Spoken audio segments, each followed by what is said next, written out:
Hello, in this video I'm going to show you how to restart your ACER Predator 17.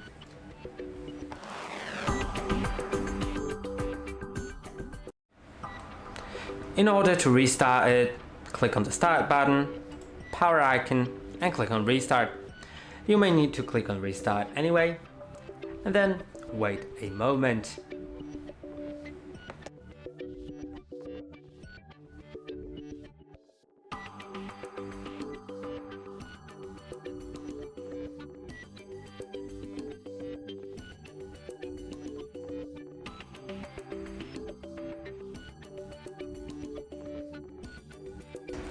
And now it's restarted. That's all for today. Don't forget to like and subscribe.